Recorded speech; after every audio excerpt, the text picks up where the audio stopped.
नमस्कार विद्यार्थियों, मैं डॉक्टर समय सिंह मीना, सहचार्य भूगोल।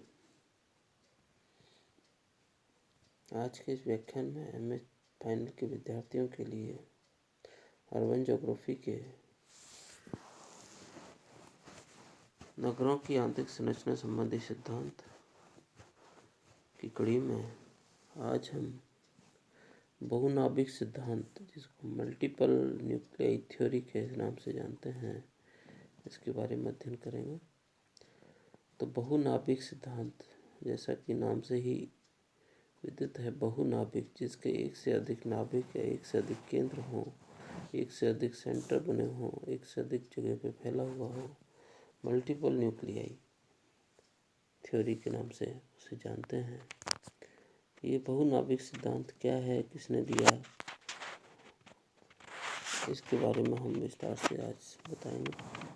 तो नगरों की आंतरिक संरचना से संबंधित सिद्धांतों की इस श्रृंखला में हैरिस एवं उलमैन नामक C.D. हैरिस एंड उलमैन नामक दो अमेरिकी भूगोलवेत्ता हुए, जिन्होंने अमेरिका के नगरों के अध्ययन के आधार पर 1945 ईस्वी में यह बहुनाभिक सिद्धांत का प्रतिपादन किया।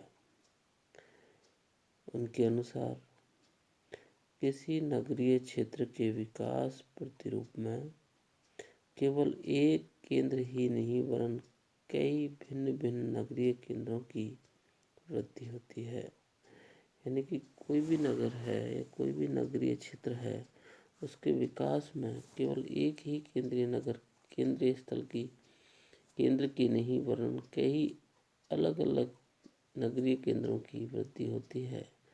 अर्थात एक ही प्रकार के भूमि उपयोग नगर में कई मिल जाते हैं। इनकी संख्या नगर की ऐतिहासिक पृष्ठभूमि पर निर्भर करती है। इनमें कुछ केंद्र तो नगर की उत्पत्ति के समय के और कुछ उनके विकास के दौरान प्रकट होते हैं। उन्होंने बताया कि कुछ ऐसे नगर हैं जो कि उनकी जितनी पुरानी ऐतिहासिक पृष्ठभूमि है, उसी ऐतिहासिक पृष्ठभूमि के आधार पर यह निर्भर करता है कि वो नगर जो है एक केंद्र के हैं या अनेक केंद्र वाले हैं या अनेक न्यूक्लियाई वाले हैं। और कुछ उनकी उत्पत्ति के समय और कुछ उनके विकास के समय ये बहुनाभिक केंद्र विकसित हो जाते हैं। नगर में ये अलग अलग नाभिक 4 प्रकार के कारणों से बनते हैं। जैसे ये न्यूक्लियाई जो बनते हैं वो अनेक कारण हैं उनके पीछे, तो उनमें से 4 प्रमुख हैं। जैसे कि पहला है, कुछ कार्यों को विशेष प्रकार की सुविधाओं की आवश्यकता होती है, जैसे कि पानी, परिवहन, बाजार इत्यादि की। कुछ नगर में कुछ कार्य ऐसे होते हैं जिनकी विशेष प्रकार की सुविधाओं की आवश्यकता होती है। नगर को वो चाहिए ही, उनकी बहुत ही अत्यधिक आवश्यकता रहती है। दूसरा, जैसे कि पानी की, परिवहन की, बाजार की इत्यादि की। दूसरा है, कुछ विशिष्ट कार्यों को पूर्ण होने पर कई सुविधाएं अपने आप ही उपलब्ध हो जाती हैं, जैसे कि परिवहन और बैंकिंग। यानी कि अगर कोई नगर स्थापित होता है तो उसके साथ साथ वहाँ पर बेसिक रूप से पानी की, परिवहन की, बाजार की सुविधाएं तो उपलब्ध हो जाती है। साथ ही साथ वहाँ पर परिवहन यानी कि आने जाने के लिए परिवहन साधनों की भी उपलब्धता हो जाती है। और बैंकिंग, शिक्षा संबंधी, स्कूलिंग, इन सब चीज़ों की वहाँ अपने आप ही उपलब्धता बन जाती है, यानी वो अपने आप ही उपलब्ध हो जाते हैं। कुछ कार्य ऐसे होते हैं जो एक दूसरे के लिए हानिकारक होते हैं, जैसे कि औद्योगिक इकाई या रिहायशी मकान।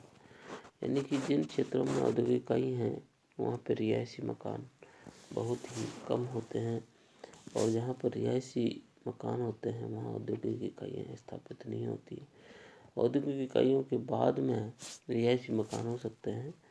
तो इस प्रकार से औद्योगिक इकाइयाँ और रिहायशी मकानों एक दूसरे के लिए हानिकारक सिद्ध होते हैं।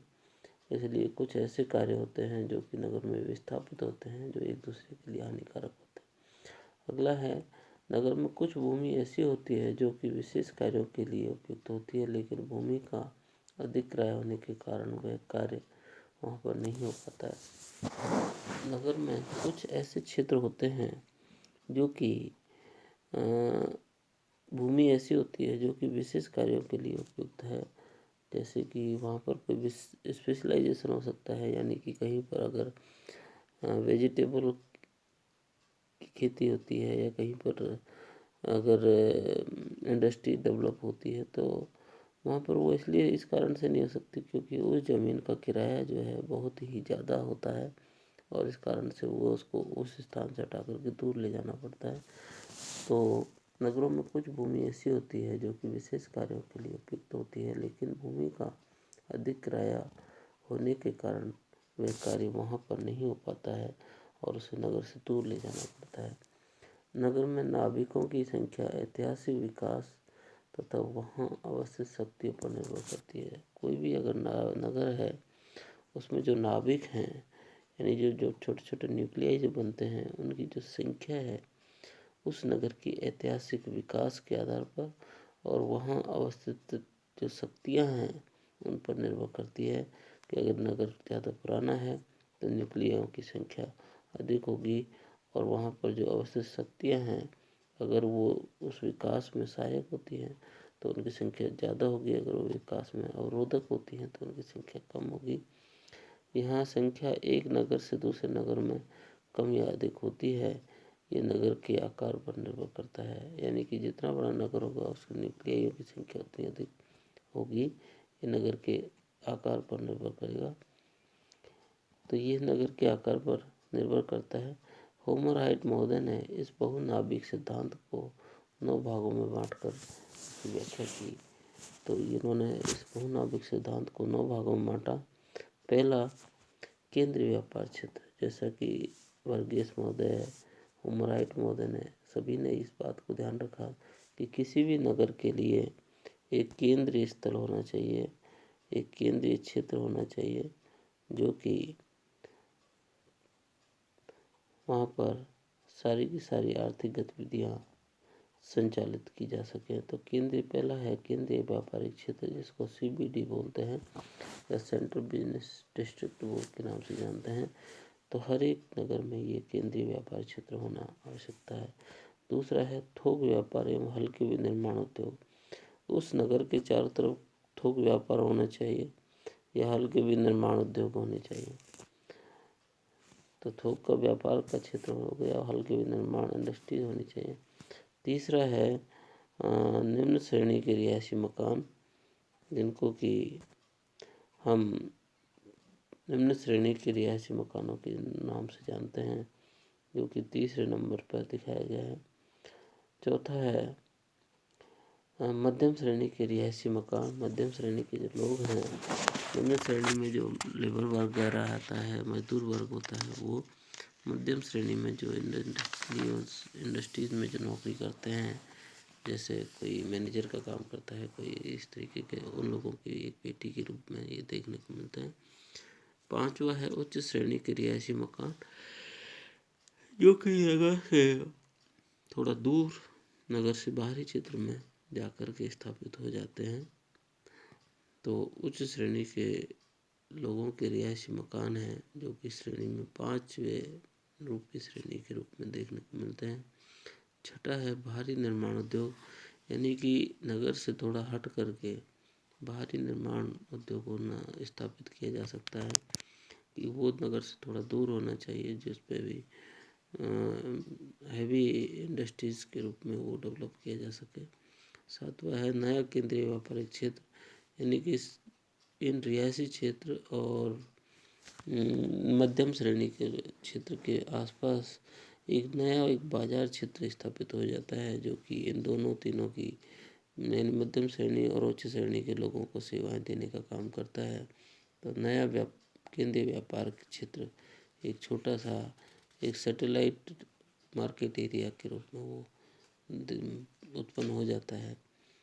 और आठवां है शहरी या अनुषंगी नगर या रिहायशी नगर, जिसको हम उपनगर के नाम से जानते हैं। यानी इस नगरीय क्षेत्र जो है उसके पास में ही दूसरा छोटा कस्बा है जिसको हम अनुषंगी नगर के नाम से जानते हैं या रिहायशी नगर के नाम से जानते हैं या उपनगर के नाम से जानते हैं, कि यहाँ पर लोग रहने के लिए हिसाब से दूर, इस भीड़ भाड़ वाले इलाके से दूर रह करके अपने क्षेत्र को में दिन में काम करने आते हैं और रात्रि के समय विश्राम के रूप में वहाँ पर जा कर के अपना रिहायशी या घर बना कर रहते हैं।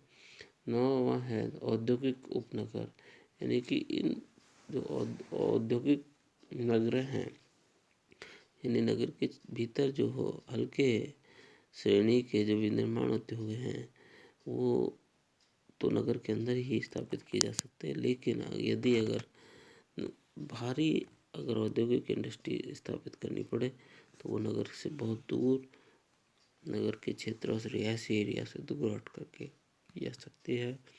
तो इस प्रकार से उन्होंने ह्यूमन राइट ने ये 9 प्रकार के जो क्षेत्र हैं, पहला केंद्रीय व्यापार क्षेत्र, दूसरा थोक व्यापार एवं हल्के विनिर्माण उद्योग, तीसरा निम्न श्रेणी के रिहायशी मकान, चौथा मध्यम श्रेणी के रिहायशी मकान, पांचवा उच्च श्रेणी के रिहायशी मकान, छठवा भारी निर्माण उद्योग, सातवां नया केंद्रीय व्यापार क्षेत्र, आठवां शहरी अनुषंगी नगरीय जिसको रिहायशी नगर या उपनगर के नाम से जानते हैं वो, और 9वां है औद्योगिक उपनगर, यानी कि ये भी नगर के पास ही स्थित होता है लेकिन औद्योगिक इकाई के रूप में, एक नगर के रूप में ये डेवलप होता है, जो कि इस नगर के चारों तरफ कुछ दूरी पर जाकर के स्थापित हो जाता है। तो इस प्रकार से ह्यूमन राइट ने तो खंड सिद्धांत दिया, लेकिन हैरिस और उलमैन ने ये नाभिक बहुनाभिक सिद्धांत या मल्टी न्यूक्लियस थ्योरीज का प्रतिपादन करके ये बताने का प्रयास किया कि एक केंद्रीय व्यापार क्षेत्र है, एक नगर है, उसमें कौन कौन से क्षेत्र में क्या क्या एक्टिविटीज़ हो सकती हैं, कौन कौन सी विशेषताएँ उस क्षेत्र में देखने को उत्पन्न हो जाती हैं। तो इस प्रकार से उन्होंने इसको 9 भागों में बांट करके दिखाया है। तो आज के इस वीडियो में बस इतना ही। तो इस प्रकार से हम और नगरों के आंतरिक संरचना संबंधी सिद्धांत जो है उसमें तीनों सिद्धांतों की हमने व्याख्या की। पहला केंद्रीय स्थल सिद्धांत, वो संकेंद्री वाले सिद्धांत, दूसरा खंड सिद्धांत और तीसरा है बहुनाभिक सिद्धांत। तो इन तीनों सिद्धांतों के माध्यम से ही किसी भी नगर के आंतरिक संरचना से संबंधित सिद्धांतों की व्याख्या हमने इन तीनों ही सिद्धांतों के माध्यम से की। तो धन्यवाद आज के इस वीडियो में।